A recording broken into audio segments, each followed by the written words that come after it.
Hey guys, what's going on? James here, and in this video today, we're going to be reviewing yet another monster from the Dungeons & Dragons Monster Manual. Today, we're looking at bugbears, and there's a couple of different bugbears that we're going to look at, and I know people may say, whoa James, you skipped over the twig blights, and you skipped over the beholders.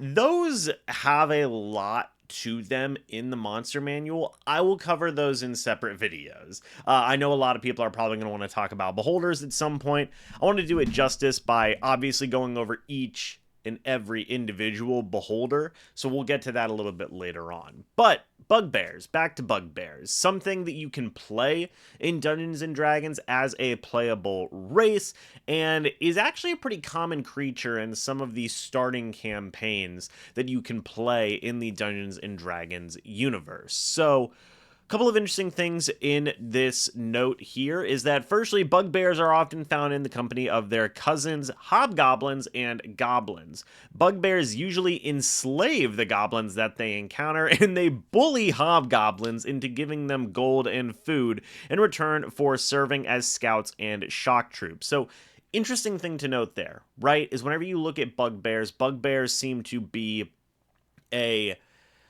essentially, for lack of a better way of saying it, like a leading type of character for goblins and hobgoblins, you know, the grunt soldiers of any campaign. And bugbears are kind of in charge of those guys, which is very interesting to note there. In my opinion, even when paid, bugbears are at best unreliable allies, yet goblins and hobgoblins understand that no matter how much bugbears might drain a tribe of resources, these creatures are a potent force. They are followers of Hrugik. Bugbears worship Hrugik, a lesser god who dwells on the plane of Acheron. In the absence of their goblinoid kin, bugbears form loose war bands, each one led by its fiercest member. Bugbears believe that when they die, their spirits have a chance to fight at Hrugik's side.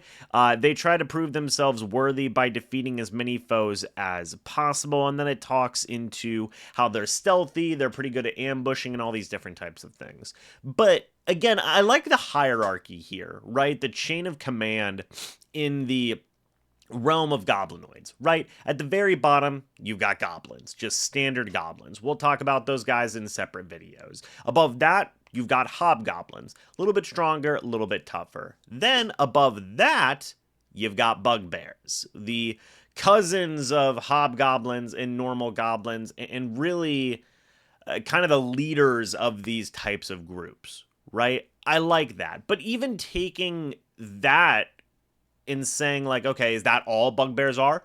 No, they also have their own groups where they have certain types of chains of command amongst bugbears themselves. So like you could have a situation where it is so layered, where you can have a group of goblins that are technically working under hobgoblins, and then the hobgoblins and normal goblins are working under bugbears. But then the bugbears, who are in control of all those other groups, are in control of a chief bugbear, which we'll talk about here in a moment. So like there's such a cool chain of command that like an early level campaign or even like a mid-level like organization or group makes a lot of sense for these for bugbears and goblins and hobgoblins and just all of that, right? It's a good army or group for your early level party to fight, in my opinion.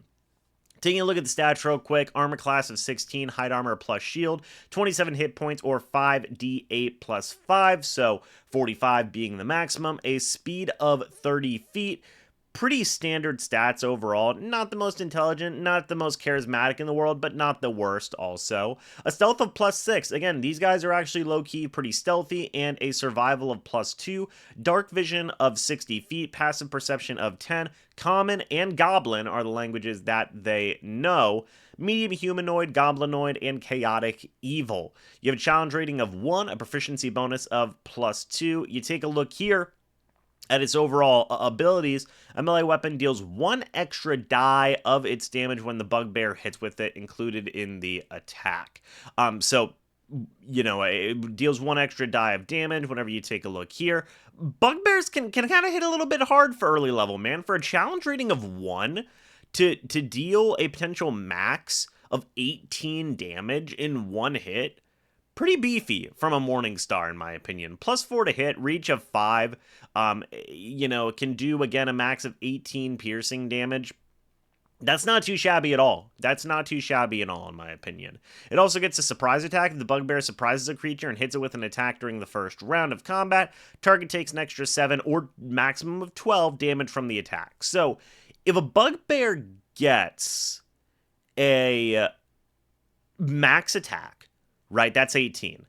Then adding 12, your Bugbear could deal a max of 30 damage in one hit.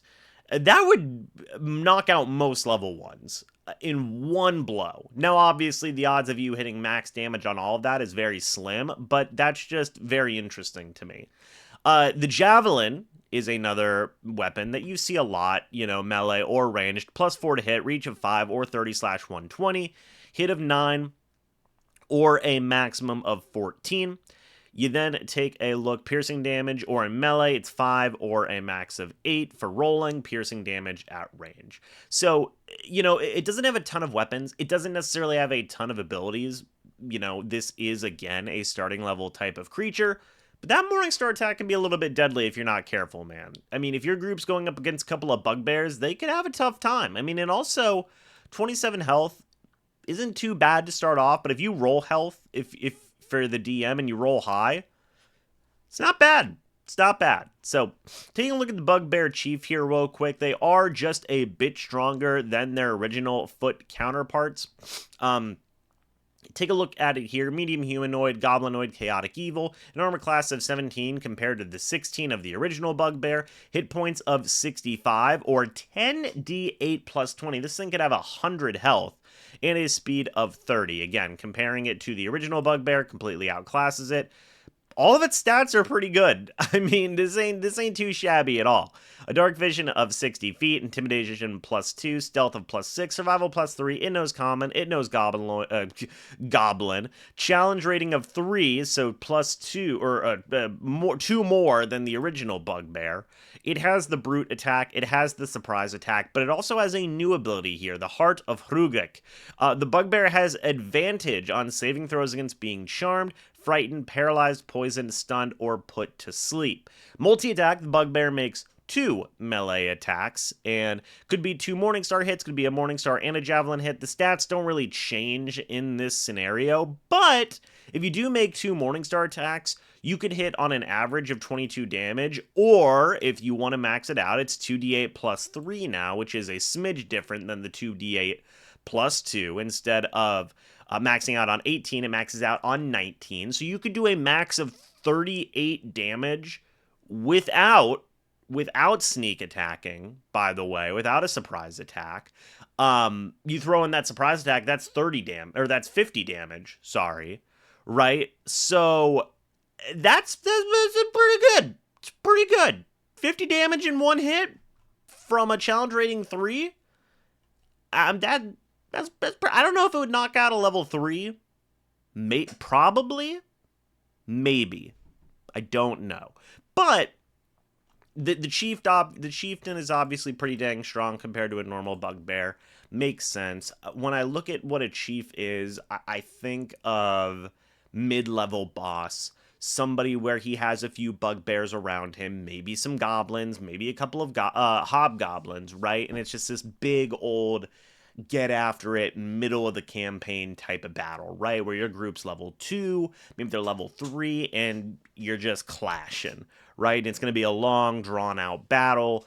That's kind of where, the Bugbear Chief comes in. If you wanted to get kind of crazy with it, like, raise up the stats of a Bugbear Chief. And if you want to develop a whole campaign around goblin armies and about a Bugbear Chief controlling the bugbears and then having hobgoblins and goblins underneath him and having the Bugbear Chief being like a big player in this small region in the D&D world, near a village, near a couple of villages, maybe even a town, a bigger town, is like, hey, this is actually becoming a bit of a problem.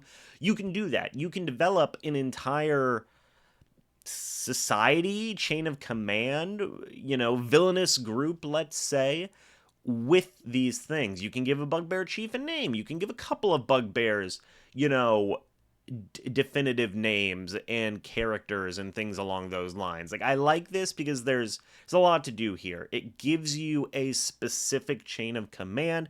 It gives you a god, a lesser god even, that these um bugbears worship in Hrugik here. There's a lot of fun stuff you can do with it if you do want to be creative, where these guys can own this bugbear chief can just basically, I'm in charge of this plains, I'm in charge of this forest, this is what it is, and I send out my minions to go and raid villages and stuff, and your party's battling and battling, and they battle some goblins, then they battle some hobgoblins, then they battle some goblins and hobgoblins, then you throw some bugbears in there, and then eventually after all of that you get to the chieftain, you have a big old blow off battle, and it's fun stuff, right? um I like that. I like that a lot. It's something that is good. Bugbears are good for early campaigns, in my opinion. Um, and I'm not an expert, right? It's just me throwing it off the cuff. There's a lot you can do with it, and I think that that's a lot of fun. So, what do you guys think of Bugbears? Let me know your guys' thoughts and opinions down in the comment section below. I would love to hear it. Thank you guys so much for watching this video. Hope y'all enjoyed, and as always, guys, I will see you all in the next video or the next live stream. But until then, and as always, guys, goodbye for now. See you soon.